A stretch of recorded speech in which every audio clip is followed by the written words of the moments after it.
आज सुबह की बड़ी खबर। गुरुग्राम पुलिस ने शहर के पॉश इलाके में एक एनकाउंटर के दौरान 4 अपराधियों को ढेर कर दिया है, जबकि एक अपराधी अब भी घायल है। इस एनकाउंटर में 3 पुलिसकर्मी भी जख्मी हुए हैं, जिनका इलाज चल रहा है। अपराधी दीपक नालन गैंग के थे और गुरुग्राम के सुशांत लोक फेज 2 में एक बिजनेसमैन के घर पर फायरिंग कर रहे थे। यह एनकाउंटर रात तकरीबन 9 बजे हुआ। पुलिस को जैसे ही इसकी सूचना मिली, काले रंग की स्कॉर्पियो गाड़ी से बदमाश सुशांत लोक इलाके में देखे और पुलिस ने इनकी घेराबंदी शुरू कर दी। क्राइम ब्रांच की टीम जब सुशांत लोक एरिया में पहुंची और उस वक्त बदमाश एक कारोबारी के घर पर मॉडर्न हथियार से फायरिंग कर रहे थे। पुलिस के मुताबिक इस कारोबारी को विदेश में बैठे इनामी गैंगस्टर से फिरौती के लिए लगातार संदेश आ रहे थे। क्राइम ब्रांच ने इन अपराधियों को सरेंडर करने के लिए कहा, जिसके जवाब में उन्होंने पुलिस टीम पर फायरिंग शुरू कर दी और भागने की कोशिश करने लगे। पुलिस ने जवाबी फायरिंग की, जिसमें सभी 5 शूटर्स को गोली लगी। 5 शूटर्स को लेकर के जब पुलिस एक निजी सुपर स्पेशलिटी अस्पताल पहुंची तो डॉक्टर्स ने 4 अपराधियों को मृत घोषित किया, जबकि एक का इलाज चल रहा है। और इस मुठभेड़ के दौरान गुरुग्राम पुलिस के 3 पुलिसकर्मी भी गोली लगने से घायल हुए हैं। उनकी कंडीशन पर डॉक्टर लगातार नजर रखे हैं। घटना की सूचना मिलते ही गुरुग्राम पुलिस के डीसीपी क्राइम और डीसीपी ईस्ट श्री मौके पर पहुंच गए। एफएसएल और दूसरी टीम भी देर रात तक सैंपल लेती हुई नजर आई। पुलिस मारे गए अपराधियों की शिनाख्त कर रही है। पुलिस को मौके से 2 पिस्टल भी बरामद हुई है। ये बहुत बड़ी खबर आपको बता रहे हैं। बहुत बड़ा एनकाउंटर गुरुग्राम पुलिस की तरफ से किया गया है। दीपक नांदल गैंग के 4 शूटर्स को गुरुग्राम पुलिस ने कल रात ढेर कर दिया है। इसमें एक जो शूटर है, एक अपराधी है, वो घायल हुआ है, जिसे अस्पताल में इलाज के लिए भर्ती करवा दिया गया है। गुरुग्राम के सुशांत लोक इलाके में पुलिस की टीम गुरुग्राम में एनकाउंटर में 4 शूटर्स को ढेर करती हुई नजर आई। और ये तस्वीर आपको दिखा रहे हैं, ये बाकायदा एक पॉश इलाका है जहां पर अंधाधुंध कई राउंड फायरिंग हुई। दोनों तरफ से, अपराधियों की तरफ से भी और पुलिस की तरफ से भी यहां पर फायरिंग होती हुई नजर आई। बताया जा रहा है कि पुलिस वाले भी घायल हुए हैं। हालांकि सफलता ये रही, कामयाबी गुरुग्राम पुलिस को मिली कि जो शूटर्स वहां पर थे, 4 शूटर्स उसमें से मारे गए हैं। गुरुग्राम पुलिस ने 4 शूटर्स को ढेर कर दिया है। एक शूटर का अस्पताल में फिलहाल इलाज चल रहा है। हमको कंट्रोल रूम के माध्यम से क्राइम यूनिट्स को सूचना मिली कि एक ब्लैक स्कॉर्पियो के अंदर कुछ हथियारबंद बदमाश घूम रहे हैं, जिस पर इस संबंध में क्राइम टीमों द्वारा सर्च की गई। इसी दौरान सुशांत लोक फेज 2 एरिया के अंदर एक नामी जो व्यवसायी था अपना, तो उसको विदेश में बैठे गैंगस्टर से काफ़ी समय से धमकियां मिल रही थी और फिरौती की कॉल्स की जा रही थी। तो उसके घर पे घुस के इन बदमाशों द्वारा अपना फायरिंग करनी शुरू कर दी और अत्याधुनिक हथियारों से उसके फायरिंग की, जिसको पुलिस को सूचना मिलने पर पुलिस इनको पहुंची मौके पर और उनको कन्फ्रंट किया और उनको आत्मसमर्पण करने के लिए कहा गया बदमाशों को। लेकिन उनके द्वारा पुलिस को ऊपर फायरिंग की और पुलिस ने आत्मरक्षा के अंदर वहाँ पर उनके ऊपर फायरिंग की। और फायरिंग के अंदर जो 5 शूटर्स थे, 2 सभी स्कॉर्पियो के अंदर थे, वो 5 के 5 घायल हो गए। घायल होने के बाद उनको हॉस्पिटल में एडमिट करवाया गया, जिनमें से 4 को डॉक्टर ने डेथ डिक्लेयर कर दिया है और एक का इलाज चल रहा है। इस कार्रवाई के दौरान हमारे 3 पुलिस कर्मचारी भी घायल हुए हैं, जिनका भी इलाज वहाँ पर। अब आपको उस जगह की तस्वीर हम दिखाते हैं जहां पर ये पूरा एनकाउंटर हुआ। गोली के दर्जनों खोखे वहां पर पड़े हुए मिले, जिससे ये पता लगता है कि दोनों तरफ से जम करके गोलियां चली हैं। गुरुग्राम का पॉश इलाका सुशांत लोक गुरुवार की रात गोलियों की गूंज से दहल उठा। दरअसल ये गोलियां पुलिस और बदमाशों के बीच चल रही थी। बदमाशों ने पुलिस पर गोली चलानी शुरू की, जिसके बाद एनकाउंटर हुआ। एनकाउंटर में पुलिस ने 4 बदमाशों को मौके पर ही मार गिराया, जबकि एक बदमाश को घायल होने के बाद गिरफ्तार किया गया है। आपको बता दें कि रात्रि 9 बजे गुरुग्राम पुलिस को सूचना मिली थी कि एक ब्लैक कलर की स्कॉर्पियो गाड़ी में 5 बदमाश इस इलाके में घूम रहे हैं। उनके पास हथियार भी मौजूद है। जब तक मौके पर पुलिस पहुंची, तब तक बदमाशों ने एक व्यापारी के घर पर ऑटोमेटिक हथियारों से फायरिंग करनी शुरू कर दी थी। मौके पर पहुंची पुलिस ने बदमाशों को घेरा और दोनों तरफ से उसके बाद गोलियां चलनी शुरू हो गई। तस्वीरों में आप साफ देख सकते हैं कि सामने खड़ी स्कॉर्पियो गाड़ी में ही बदमाश आए थे, इसी इलाके में घूम रहे थे। पुलिस से मिली जानकारी के मुताबिक दीपक नादड़ गैंग के ये सभी बदमाश थे, जो कि लगातार एक बिजनेसमैन से फिरौती की मांग कर रहे थे। लगातार उनको मैसेज किया जा रहा था और गुरुवार की शाम को बदमाश इस इलाके में पहुंचे और उनके घर पर फायरिंग शुरू कर दी। पुलिस मौके पर पहुंची, घेराबंदी हुई, जिसके बाद पुलिस ने जवाबी कार्रवाई करते हुए 4 बदमाशों को मार गिराया है, जबकि एक बदमाश घायल है।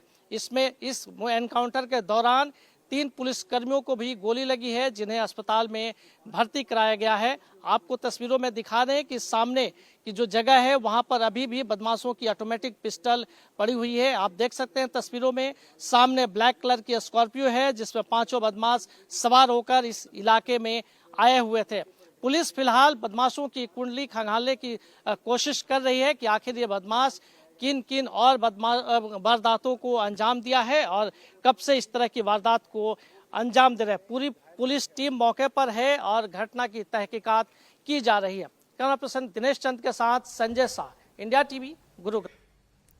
तो देखिए, कल देर रात गुरुग्राम का ये बेहद पॉश इलाका, जहां पर ये पूरी घटनाक्रम को अंजाम दिया गया, ये जो एनकाउंटर हुआ है सुशांत लोक फेज 2 में ये मुठभेड़ हुई है अपराधी और पुलिस की टीम के बीच, जिसमें 4 शातिर शार्प शूटर्स ढेर कर दिए जाते हैं, जो बीते कई दिनों से लगातार एक व्यापारी को फिरौती को लेकर के धमकी दे रहे थे। पूरा एक्सटॉर्शन का ये मामला है।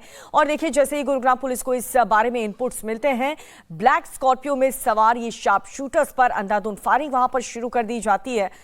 देर रात की ये घटना बताई जा रही है और ये रिहायशी इलाका है। हर कोई, जो लोग वहां पर रह रहे थे, उन सभी ने इन गोलियों की तड़तड़ाहट सुनी। हर कोई डर गया, सहम गया। लेकिन अच्छी बात ये रही, सफलता ये रही कि 4 शूटर्स इसमें ढेर हो चुके हैं। गुरुग्राम के बाद अब खबर दिल्ली के मधु विहार इलाके की, जहां पर अंधाधुंध फायरिंग की घटना सामने आई है। गुरुवार शाम 5 कारों से आए बदमाश ने 10 से 15 राउंड फायरिंग की। इस दौरान गोली लगने से एक महिला घायल हो गई है, जिसे अस्पताल में भर्ती करवाया गया। बताया जा रहा है कि बैंक्वेट हॉल पर कब्जा करने के लिए बदमाशों ने फायरिंग की। इससे पहले इन बदमाशों ने बैंक्वेट हॉल पर ताला लगा दिया था, लेकिन तब बातचीत के बाद ये पूरा मामला शांत हो गया। लेकिन एक बार फिर से ये पूरा मामला गरमाता हुआ नजर आया। बदमाश अचानक से पहुंचे, फायरिंग करके फरार हो गए। इस बैंकेट हॉल पे कब्जे को लेकर ये पूरा विवाद शुरू हुआ था, जिसके बाद आज दोपहर में जो आरोपी लड़के हैं वो सब यहाँ पर पहुँचे थे और आरोप है कि इस बैंकेट हॉल पर ताला लगाकर कब्जा करने की कोशिश की गई थी, जिसके बाद थाने में पूरा मामला पहुंचा था। पुलिस ने भी बता रहे हैं कि इनके फेवर में पुलिस ने इनके सारे डॉक्यूमेंट्स वेरीफाई करने के बाद बोला था कि इनका कब्जा है। लेकिन ठीक शाम 6 बजे दोबारा 5 गाड़ियों में भर के कई सारे लड़के यहाँ पर पहुँचे हैं और 10 से 15 राउंड गोलियाँ चली है, जिसके बाद पूरे इलाके में दहशत फैल गई है और हड़कंप मच गया है। आप देख सकते हैं कि घटना के बाद पुलिस मौके पर है और पुलिस अधिकारियों के साथ साथ इलाके के लोगों की भीड़ भी यहाँ पर जमा है। और आप देख सकते हैं कि यहाँ पर ये खून का निशान है जहाँ पर छर्रे लगे थे। और इसके साथ ही जो ये गेट है बैंकेट हॉल का, इस गेट पर भी ताला लगाए जाने की बात कही जा रही है कि इस पर भी ताला लगाकर कब्जा करने की कोशिश की गई है। कुल मिलाकर ये जो बैंकेट हॉल है, इस बैंकेट हॉल पर कब्जा करने को लेकर विवाद शुरू हुआ है और इसी विवाद में यहाँ पर फायरिंग हुई है। आप ये मार्किंग आप देख सकते हैं, दिल्ली पुलिस के द्वारा ये मार्क किया गया है जहाँ पर गोलियाँ मिली हैं, जो छर्रे मिले हैं। और इसी तरीके से इसी गेट पर 10 से 15 राउंड गोलियाँ चली है, जिसके बाद पूरे इलाके में हड़कंप मचा है। फिलहाल पुलिस अधिकारी मौके पर है और पूरे मामले की छानबीन कर रहे हैं। साथ ही यहाँ पर लगे सीसीटीवी कैमरे भी खंगाले जा रहे हैं, ताकि जो आरोपी है, जिन लोगों ने फायरिंग की है, उनकी पहचान की जा सके और उनके खिलाफ कानूनी कार्रवाई की जा सके। अब फायरिंग की घटना से इलाके में दहशत फैल चुकी है। इस पूरी घटना की सूचना पर पुलिस की टीम भी मौके पर पहुंची। एक महिला के पैर में गोली लगी है, उसे भर्ती करवा दिया गया। आरोपियों की तलाश शुरू कर दी गई है। पीड़ितों का कहना यह है कि जिस वक्त ये घटना हुई उस समय मौके पर पुलिसकर्मी मौजूद थे, लेकिन किसी ने भी कोई एक्शन नहीं लिया। दिल्ली के मधु विहार इलाके में एक बैंक्वेट हॉल पे गोलियां चली है, जिसके बाद एक महिला को गोली लगी है, जिसे अस्पताल में भर्ती कराया गया है। हमारे साथ चश्मदीद है जो कि उस वक्त घटनास्थल पर ही मौजूद थी। आपने क्या देखा और कौन लोग थे जिन लोगों ने गोलियां चलाई? वो उनका नाम सरफराज था। वो बहुत सारे लोग थे, कई गाड़ियाँ थी। वो आए, उन्होंने बैंक्वेट में ताला लगा के गए थे आधा घंटा पहले। फिर हमने उनको कहा कि ताला खोलो, तो वो आए गाड़ियाँ लेके और उन्होंने फिर हमसे गोली चलाई हमारे ऊपर। हम वहीं पे खड़े थे, तो हमारी नंद जो मौजूद थी हमारे पास में, हम 3 लोग खड़े थे, 4 लोग, तो उनके यहाँ पे टांग में गोली लग गई और हम वहाँ पे खड़े रहे। तो हमें गालियाँ देके उन्होंने भगाया कि आप जा रहे हो, नहीं जा रहे हो यहाँ से, और हम ऐसे कर देंगे, ऐसे। बहुत बदतमीजी करी उन्होंने हमारे साथ। गोलियाँ 10-15 चली हैं और वो सुबह से यहीं पे थे। पहले तो वो अपने मतलब कागज़ दिखा रहे थे कि हमने ले लिया, हमने कर लिया, लेकिन जब हमने दिखाई ना अपने, तो हमारे वो कहने लगे कि अब हमें ऐसे नहीं मिलेगा तो हम धोखाधड़ी से लेंगे। वो ताला लगा कर चले गए और जैसे आए तो फिर उन्होंने गोली मारी और हमारी सास के पैर में भी लग गई। कितने लोग थे वो लोग? वो 5 गाड़ी थी जी। कौन लोग हैं? कितने लोगों को आप लोग पहचान पाए? सारे लोग वही थे जो दिन में यहाँ पे थे, वही लोग थे। दिन में क्या हुआ था यहाँ पर? दिन में वो हुआ था, वो कह रहे थे इसे खाली करो, खाली करो। तो क्योंकि हम इसके 12 साल से मालिक हैं, वो कह रहे कि अब हम इसके मालिक हैं। ईरान के पूर्व supreme leader Ayatollah Ali Khamenei को उनके गृहनगर मशहद में इमाम रजा की दरगाह में सुपुर्दे खाक किया गया। अपने सर्वोच्च नेता को विदाई देने लाखों की तादाद में भीड़ मशहद की सड़क पर उमड़ पड़ी। आयतुल्लाह अली खामनेई के नमाजे जनाजे में उनके बेटे मुस्तफ़ा खामनेई ने दुआएं मांगी। अंतिम विदाई के मौके पर आयतुल्लाह अली खामनेई के बेटे और ईरान के नए supreme leader Ayatollah Mustafa Khamenei मौजूद नहीं रहे। खामनेई के पार्थिव शरीर को एक ट्रक पर रखकर मशहद की भीड़भाड़ वाली सड़क में इमाम रजा की दरगाह तक ले जाया गया और इस दौरान हजारों लोग रो रहे थे, कुछ लोग गुस्से में थे। वो अमेरिका और इजराइल का बदला लेने की मांग भी करते हुए नजर आए। अंतिम संस्कार के जुलूस के दौरान ट्रंप को एक बड़ा पुतला भी जलाया गया। तो ये तस्वीर उस वक्त की आपको दिखा रहे हैं, कैसे नम आंखों से यहाँ पर अपने पूर्व सुप्रीम लीडर आयतुल्लाह खामेनेई को नम आंखों से यहाँ पर विदाई देते हुए यहाँ पर मौजूद लोग नजर आए। और साथ ही इजराइल और अमेरिका के लिए काफ़ी गुस्से में भी लोगों की नाराज़गी यहाँ पर देखने को मिली। बताया जा रहा है कि इस पूरे आयोजन में ट्रंप की एक बड़ी तस्वीर जिसको लेकर के यहाँ पर लोगों ने पुतला फूका है। ये तस्वीर आपको उस वक्त की दिखा रहे हैं, कई महीनों बाद आखिरकार सुपुर्दे खाक किया गया है, क्योंकि जिस तरीके की भीषण बमबारी यहाँ पर चल रही थी उसको लेकर के इंतज़ार किया जा रहा था कि कब माहौल यहाँ पर ठीक हो ताकि अंतिम संस्कार का कार्यक्रम किया जा सके। तो अंतिम विदाई के मौके पर आयतुल्लाह अली खामेनेई के बेटे और ईरान के नए supreme leader Ayatollah Mustafa Khamenei मौजूद नहीं थे। खामेनेई के पार्थिव शरीर को एक ट्रक पर रख करके मशहद की भीड़भाड़ वाली सड़क में से इमाम रजा की दरगाह तक ले जाया गया और इसी दौरान हजारों लोग वहां पर रोते हुए नजर आए और कुछ लोग काफी ज्यादा गुस्से में भी थे, गुस्सा अमेरिका और इजराइल की तरफ। ये दो तस्वीर आपको दिखा रहे हैं, एक तरफ भारी भीड़ लाखों की तादाद में आपको लोग नजर आएंगे इस अंतिम विदाई में, और दूसरी तरफ कैसे अमेरिका और इजराइल से बदला लेने की मांग करते हुए यहाँ पर ईरान की जनता नजर आई और ट्रंप के प्रति जो गुस्सा है वो भी यहाँ पर नजर आया और ट्रंप से बदला लेने की और साथ ही ट्रंप के एक पुतले को भी यहाँ पर आग लगाया गया। पश्चिम बंगाल की सियासत में ममता बनर्जी को एक और बड़ा झटका लगा है। टीएमसी से इस्तीफा देकर के बीजेपी का दामन थामने वाले तीनों पूर्व राज्यसभा सांसद को बीजेपी ने एक ही दिन के अंदर एक बड़ा इनाम दिया है। पार्टी में शामिल होते ही बीजेपी ने सुखेंदु शेखर रॉय, सुष्मिता देव और प्रकाश शेख बराज को बंगाल की 3 खाली हुई राज्यसभा सीटों के लिए अपना उम्मीदवार घोषित कर दिया है।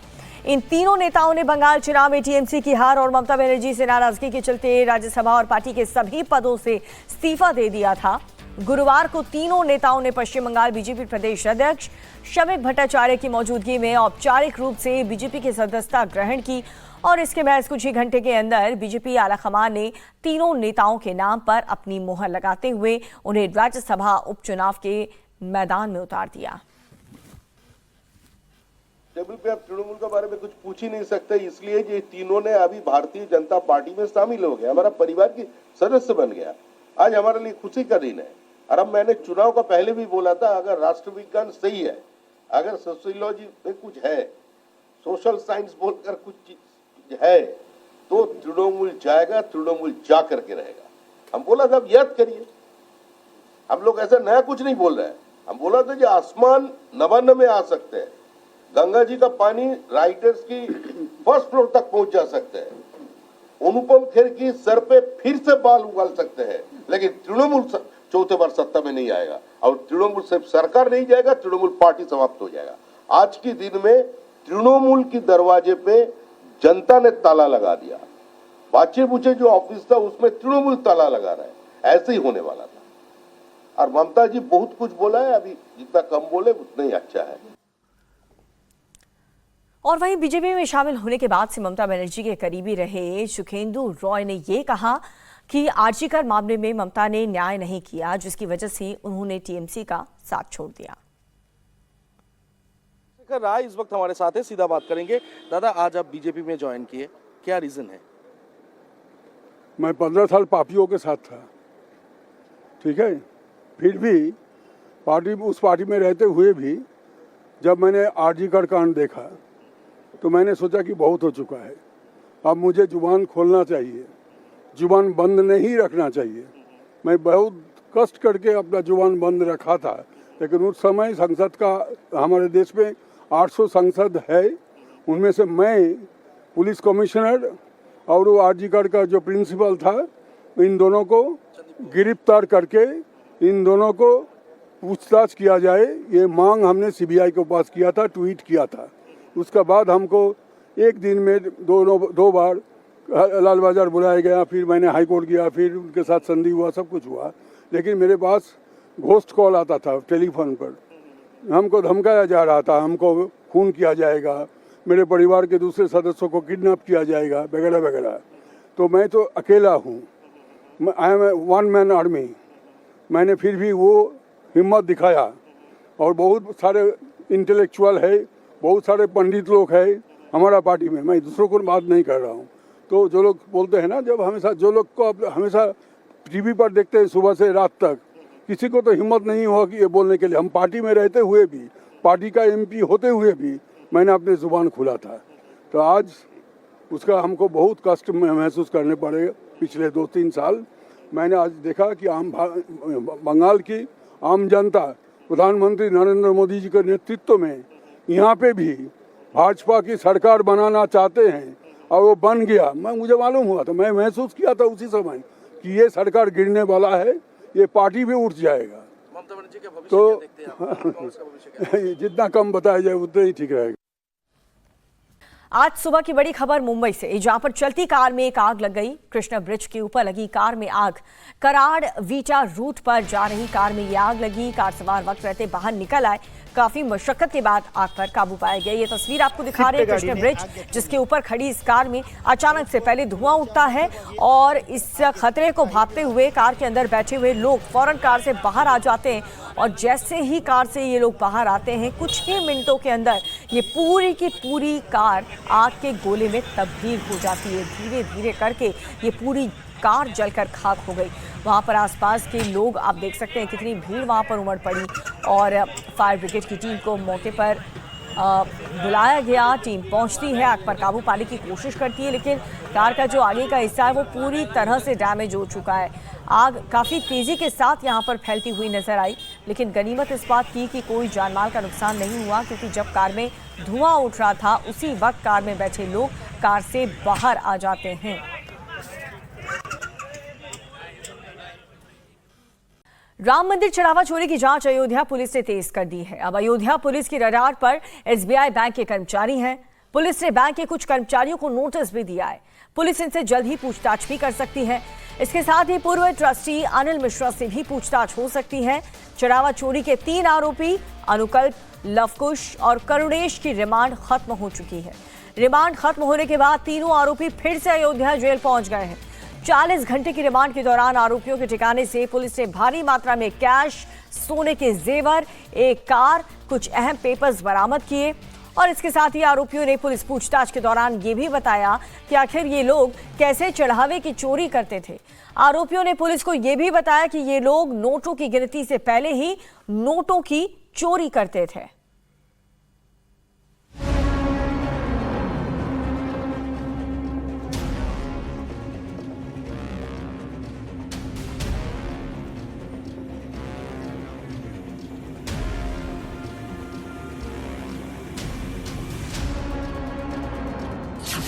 राम मंदिर के चढ़ावा चोरों ने उगले राज।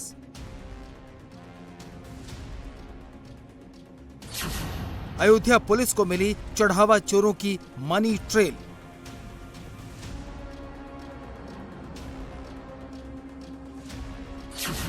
चढ़ावा चोरों के घर पर रेड, पुलिस ने कोना कोना खंगाला। राम मंदिर चढ़ावा चोरी की जांच तेजी से आगे बढ़ रही है। अयोध्या में राम मंदिर चढ़ावा चोरी मामले में चौंकाने वाला खुलासा हुआ है। पुलिस की जांच के दौरान सामने आया है कि नोटों की गिनती के दौरान नहीं बल्कि उससे पहले ही चढ़ावे की चोरी होती थी। आरोपियों ने पुलिस को चढ़ावा चोरी की रकम चुराने का पूरा सिस्टम बताया है कि कैसे ये लोग गिनती के दौरान चढ़ावे की चोरी करते थे और कैसे सीसीटीवी और इतने लोगों की नजर से बचकर नोटों की चोरी करते थे। आरोपियों ने बताया है कि वो नोटों की गिनती से पहले ही नोट चोरी कर लेते थे। सीसीटीवी कैमरों से बचते हुए चोरी की रकम को जुराब, जूतों और जेब में छुपाते थे। एसआईटी ने 70 बार सीसीटीवी में कर्मचारियों को नोटों के बंडल अपने कपड़ों और जूतों में छिपाते हुए पकड़ा है। मतलब साफ है कि चढ़ावे में आए नोटों को सलीके से लगाते वक्त चोरी को अंजाम दिया जाता था, न कि काउंटिंग के दौरान। गिरफ्तार आरोपियों का काम चढ़ावे में आए नोटों को एक साथ सलीके से लगाना था। ये लोग 10, 20, 50, 100, 200, 500 के नोट अलग अलग करते थे। नोटों को अलग अलग करने के बाद बंडल बनाते थे। फिर एसबीआई बैंक के कर्मचारी मशीन से नोटों की गिनती करते थे। चढ़ावा चोरी के मामले में अभी तक अयोध्या पुलिस ने एसबीआई बैंक के कर्मचारियों से पूछताछ नहीं की है। सूत्रों की माने तो इसी हफ्ते पुलिस राम मंदिर के पूर्व ट्रस्टी अनिल मिश्रा और बैंक के कर्मचारियों से पूछताछ कर सकती है। एसबीआई के पूर्व मैनेजर गोविंद जी मिश्र भी अयोध्या पुलिस के रेडार पर है। गिरफ्तार सभी आरोपी ट्रस्ट और बैंक के एमओयू के हिसाब से थर्ड पार्टी आउटसोर्स थे। उन्हें न सीधे बैंक और न ही ट्रस्ट ने हाउसकीपिंग के काम पर रखा था। बैंक जिस कंपनी से कर्मचारी आउटसोर्स करता था उसी ने इन आरोपियों को रखा था।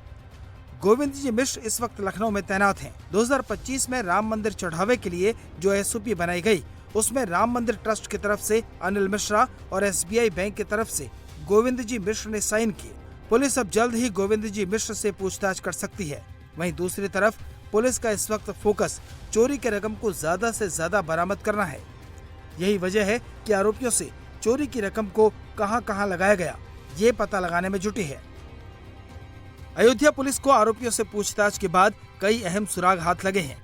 गुरुवार को रिमांड के दौरान अयोध्या पुलिस आरोपी अनुकल्प मिश्रा, लवकुश मिश्रा और करुणेश पांडे को उनके घरों पर लेकर गई, जहां तलाशी के दौरान आरोपियों के घर से कैश, ज्वेलरी और कुछ दस्तावेज मिले हैं।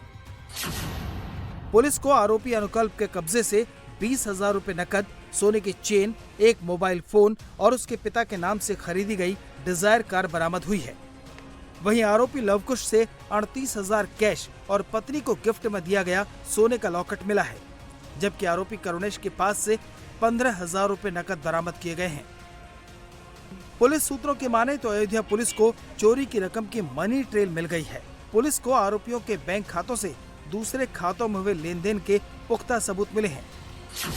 आरोपी पहले अपनी जान पहचान वालों को चोरी की रकम देते थे, उसके बाद ये लोग ये रकम अपने बैंक खातों में जमा करते थे, जिसे बाद में आरोपी अपने खातों में ट्रांसफर करा लेते थे। इस तरह चोरी की पूरी रकम लीगल करने की कोशिश करते थे। वहीं दूसरी तरफ चोरी के खुलासे के बाद अब राम मंदिर के चढ़ावे की गिनती की व्यवस्था पूरी तरह बदल गई है। राम मंदिर ट्रस्ट के कोषाध्यक्ष गोविंद गिरी ने दावा किया है कि ऐसा सिस्टम तैयार किया गया है कि अब कभी चढ़ावे की रकम चोरी नहीं होगी। साथ ही ट्रस्ट का सीईओ नियुक्त होने के बाद राम मंदिर की पूरी व्यवस्था बदल जाएगी, जिससे राम भक्तों के मन में बना भरोसा कायम होगा। मैं कल जहां पर चढ़ावे की गिनती होती है उस स्थान को भी देखने के लिए गया और किस प्रकार का परिवर्तन अब हम लोगों ने किया है इसका भी मैंने वहां पर निरीक्षण किया और ऐसा लगता है कि इस प्रकार की घटना अब कभी भी घट नहीं पाएगी। इतनी सावधानी अब बरती जा रही है। आप सब लोग इस बात का विश्वास रखिए कि हम लोग इस कार्य को अब अधिक दक्षता के साथ करेंगे, किसी पर निर्भर नहीं रहेंगे और जब यहाँ का सीईओ नियुक्त हो जाएगा उसके पश्चात तो सारी कार्य पद्धति में एक निखार आएगा। हम पूरे राष्ट्र को विश्वास दिलाते हैं कि हमारा यह राम मंदिर लोगों के आंखों में से, उनकी नज़र में से उतरेगा नहीं, उल्टा अब एक स्वच्छता होने के बाद में वह बहुत अधिक चमकेगा और लोगों के अधिक आदर को पात्र होगा। राम मंदिर में चढ़ावा चोरी से ज्यादा मामला विश्वासघात का है, इसलिए राम मंदिर ट्रस्ट करोड़ों राम भक्तों के उसी विश्वास को दोबारा कायम करने की कोशिश में जुटा है। यूपी में चढ़ावा चोरी की जांच को लेकर के सियासत काफी तेज हो चुकी है। अखिलेश यादव इसे हवा दे रहे हैं तो योगी पलटवार कर रहे हैं। आज सीएम योगी आदित्यनाथ अयोध्या जा रहे हैं। अयोध्या में योगी बीकापुर विधानसभा के सोहावल में जनसभा करने वाले हैं और इस दौरान सीएम योगी आदित्यनाथ 400 करोड़ से ज्यादा की परियोजनाओं की सौगात भी देंगे। अयोध्या के साथ साथ योगी का आज बस्ती का भी कार्यक्रम है। सीएम योगी आदित्यनाथ बस्ती में हरैया और कप्तानगंज विधानसभा की परियोजनाओं का लोकार्पण और शिलान्यास करेंगे। अखिलेश यादव खुद को सनातनी होने का दावा कर रहे हैं तो वहीं योगी भी करारा जवाब देते हुए नजर आ रहे हैं।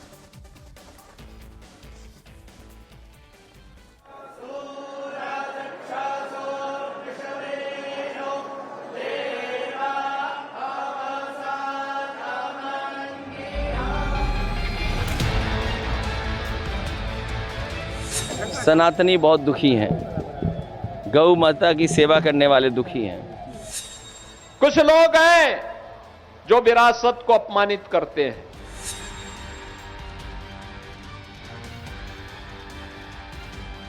भारतीय जनता पार्टी के लोग अपने स्वार्थ में समय समय पर अपनी चीजों को बदलते रहते हैं। उन्हें अयोध्या में भगवान राम का भव्य मंदिर अच्छा नहीं लगता, उनको कब्रिस्तान प्यारा है, इसलिए वे राम मंदिर और काशी विश्वनाथ धाम और मां विंध्यवासिनी धाम और नैमिषारण्य और चित्रकूट धाम के विकास का विरोध करते हैं।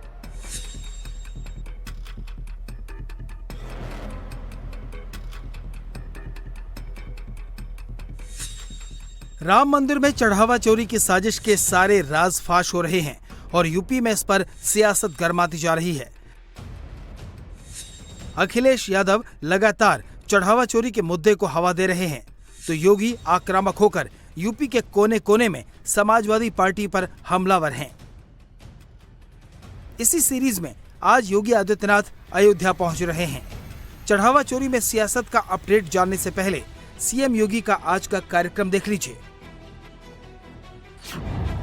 मुख्यमंत्री योगी आदित्यनाथ सुबह 10:50 पर अयोध्या जिले में बीकापुर विधानसभा के सोहावल पहुंचेंगे।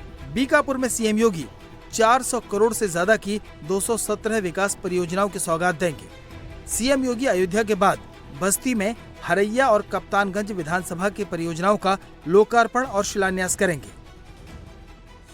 सीएम योगी आजकल यूपी के जिस कोने में जाते हैं वहां खुद राम मंदिर का जिक्र करते हैं, विरोधियों पर सनातनी प्रहार करते हैं। इस बीच अखिलेश यादव भी अपने सियासी हथियार पैने करने में लगे हैं।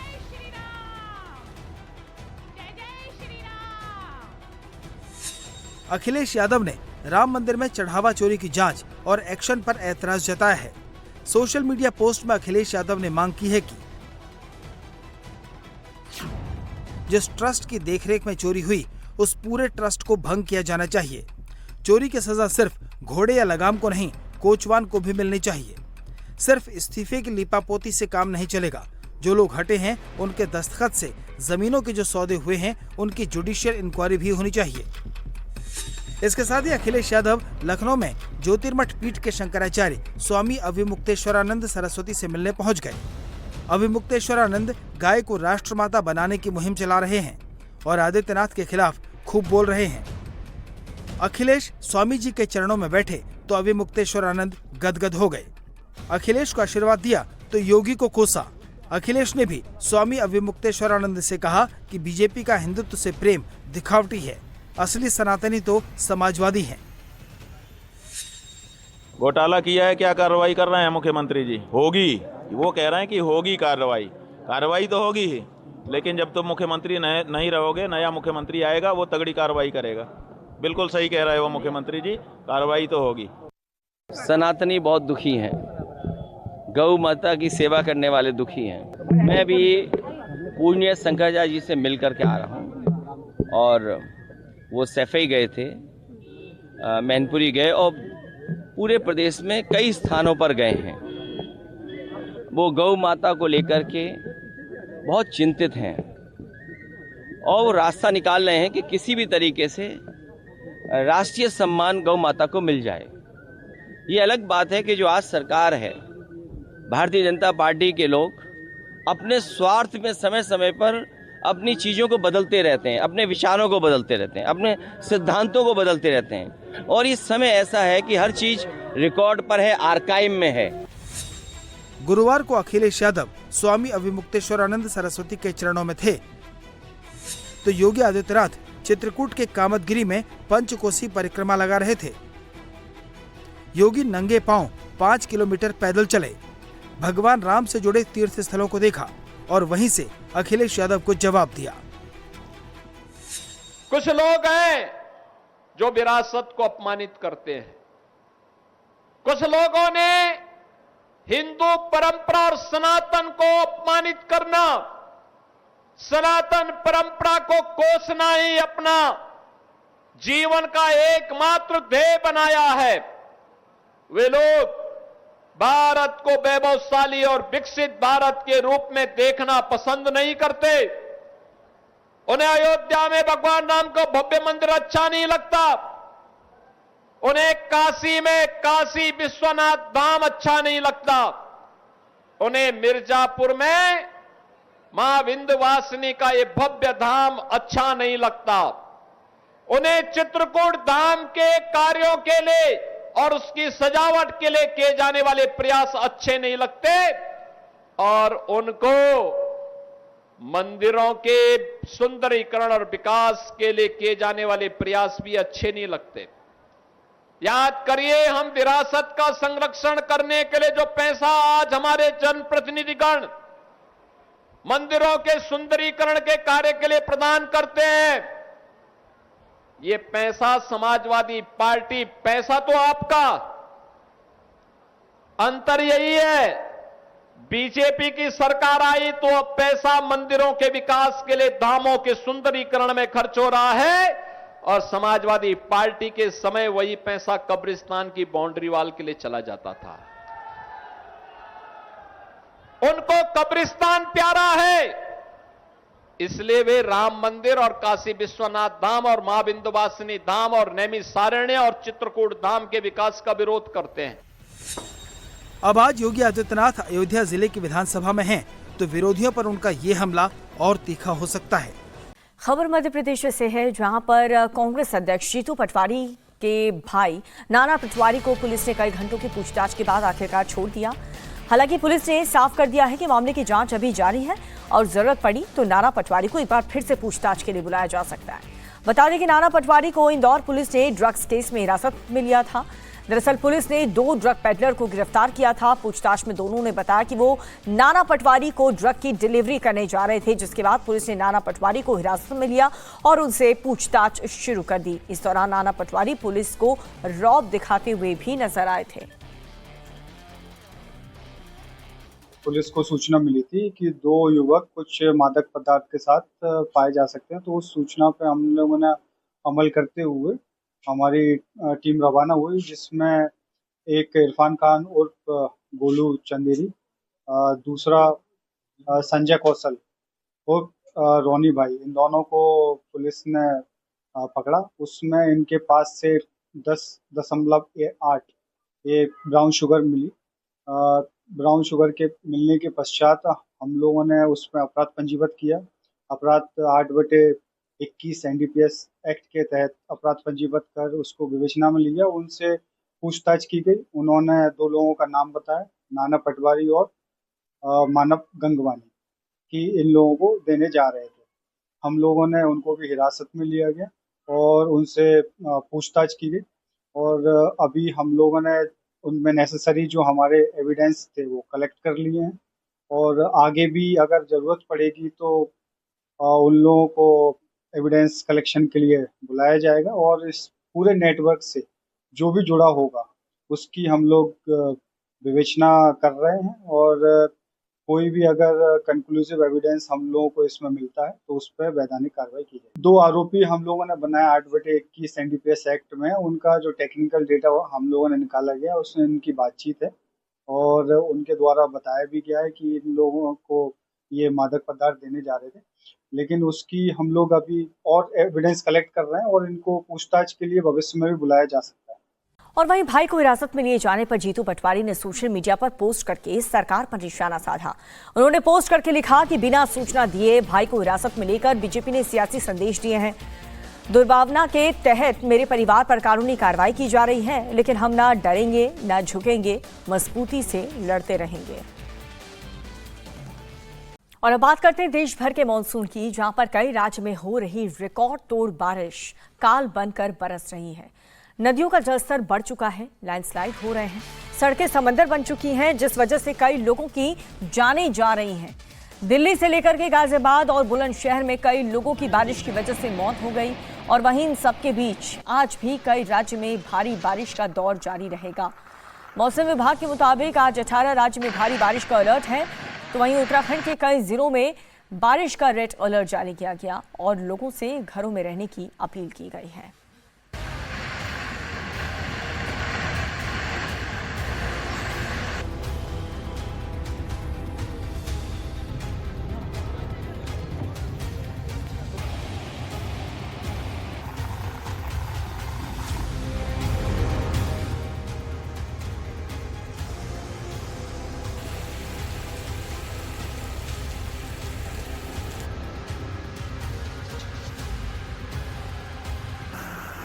उत्तर से दक्षिण और पूरब से पश्चिम तक मॉनसून ने तबाही मचाई हुई। शहर शहर में पानी भरा हुआ है, खेत खलिहान सब पानी में डूबे हुए हैं, सड़कें दरिया बन गई हैं।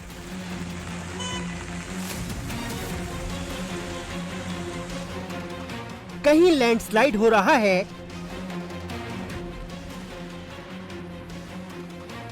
कहीं दीवार ढह रही है, तो कहीं गड्ढों में इंसान से लेकर जानवर तक गिर रहे हैं। अंतर कर पाना मुश्किल हो चुका है कि सड़क कहां थी और गड्ढे कहां। तस्वीरें उत्तराखंड के रुड़की की हैं, जहां मूसलाधार बारिश के चलते कई इलाकों में जनजीवन पूरी तरह से अस्त व्यस्त हो गया। शहर की सड़कें पानी से लबालब हैं। सबसे बदतर हालात रामपुर चुंगी के हैं, जहां सड़कों पर घुटनों तक पानी भरा है, गाड़ियां पानी में बंद हो जा रही हैं, दुकानों में पानी घुस गया है और देहरादून मार्ग ठप हो चुका है। पानी का लेवल इतना बढ़ चुका है कि आसपास के सभी बाजार और दुकानें पूरी तरह से बंद कर दी गई हैं। बाढ़ जैसे हालातों को देखते हुए जिला प्रशासन पूरी तरह से अलर्ट मोड पर है।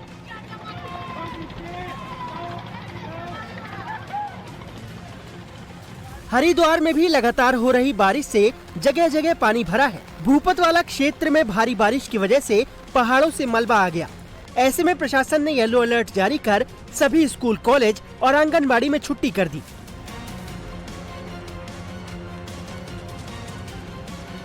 वहीं एसडीआरएफ को सूचना मिली कि लक्सर के बसेरी इलाके में एक निर्माणाधीन घर में 2 लोग फंसे हुए हैं। घर के आसपास पानी भर जाने की वजह से वो बाहर नहीं निकल पा रहे। ऐसे में मौके पर पहुंची एसडीआरएफ की टीम ने रेस्क्यू अभियान चलाया और दोनों को सुरक्षित बाहर निकाला। उधर उत्तराखंड के रुद्रप्रयाग में भारी बारिश और आसमानी आफत से हालात विकट बने हुए हैं। अलकनंदा नदी का जलस्तर उफान पर है। नदी का जलस्तर बढ़ने के चलते घाट डूबे हुए हैं, मंदिर डूब गया है, शिव जी की ऊंची प्रतिमा डूब गई है। उत्तरकाशी में भी लैंडस्लाइड के बाद गंगोत्री और यमुनोत्री हाईवे बंद हो गए, जिससे 4 धाम यात्रा भी प्रभावित हुई है। हालांकि रास्ता खोलने की कोशिशें जारी हैं। पहाड़ी राज्यों के साथ साथ मैदानी राज्यों में भी बारिश कहर बरपा रही है। महाराष्ट्र के नांदेड़ लातूर हाईवे पर बड़ा हादसा हुआ। हाईवे पर बने फ्लाईओवर की दीवार अचानक से ढह गई। तस्वीरों में आप देख सकते हैं कि लोग आ जा रहे हैं। अचानक से दीवार ढहती है और मलबे की चपेट में एक बाइक वाला आ जाता है। धूल का गुबार उठता है और वहां खड़ी बाइक्स के साथ साथ कुछ सेकंड के लिए सब कुछ दिखाई देना बंद हो जाता है। वहीं घटना की जानकारी मिलते ही प्रशासन मौके पर पहुंचा और मरम्मत का कार्य शुरू किया गया। घटना में किसी के हताहत होने की खबर नहीं है। सोशल मीडिया पर वायरल हो रही इस वीडियो को देखिए। सड़क पर लबालब भरे पानी के बीच साइकिल सवार आराम से जा रहा था, लेकिन तभी वो गड्ढे में गिर गया। हालांकि गनीमत रही कि उसे ज्यादा चोट नहीं आई। यही हाल दूसरे साइकिल सवार का भी हुआ। वो भी सड़क पर भरे पानी के बीच गड्ढे में जा गिरा, लेकिन वक्त रहते वो संभल गया और बच गया। गुरुग्राम में खुले नाले मौत को दावत दे रहे हैं। आपको नगर निगम की लापरवाही की एक और तस्वीर दिखाते हैं, जहां हीरो होंडा चौक के पास एक बाइक सवार खुले नाले में जा गिरा। गनीमत रही कि वहां मौजूद लोगों ने इस घटना को देख लिया और तुरंत हरकत में आए, जिसके बाद किसी तरह युवक और बाइक को नाले से बाहर निकाला गया।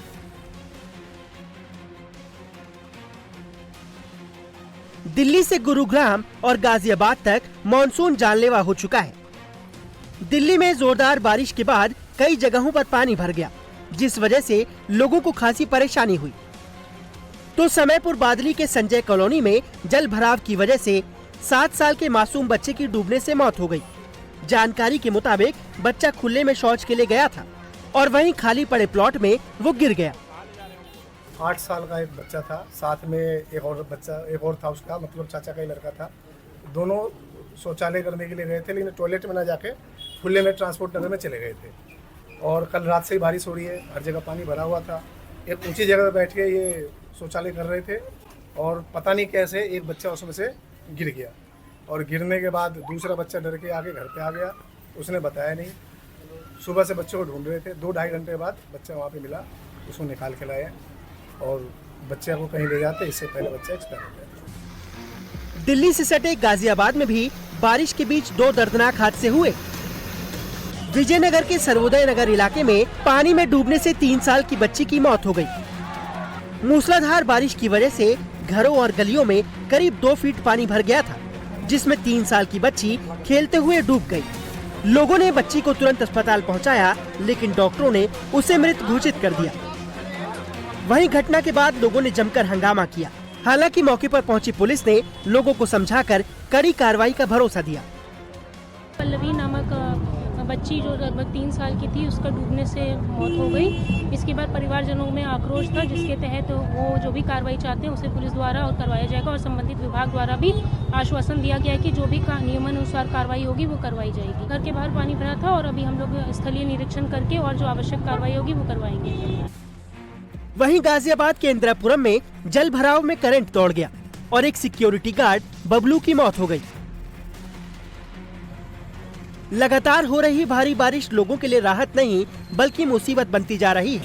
उत्तर प्रदेश के बुलंदशहर में भी जोरदार बारिश ने 3 लोगों की जान ले ली। बुलंदशहर में लगातार बारिश के चलते एक मस्जिद की दीवार गिर गई, जिसकी चपेट में आने से 3 लोगों की जान चली गई। थाना खुर्जा नगर के ग्राम मुंडा खेड़ा में दीवार गिरने से की एक जो दुर्घटना हुई थी, उसमें कुल 6 लोग दबे थे, जिसमें 2 लोगों की शुरुआत में ही तत्काल ही मृत्यु हो गई थी तथा 4 लोग घायल थे। इसमें 2 को हायर सेंटर रेफर किया गया था। इसमें से एक महिला की मृत्यु भी जिला अस्पताल में हो गई है। कुल इस घटना में 3 लोगों की तक मृत्यु हो गई है, बाकी की स्थिति सामान्य है। जुलाई के दूसरे हफ्ते में मॉनसून जानलेवा हो चुका है और परेशानी की बात यह है कि अभी ये आफत कम होने वाली नहीं है। मौसम विभाग ने आज भी 18 राज्यों में भारी बारिश का अलर्ट जारी किया है और लोगों को सावधान रहने की अपील की है।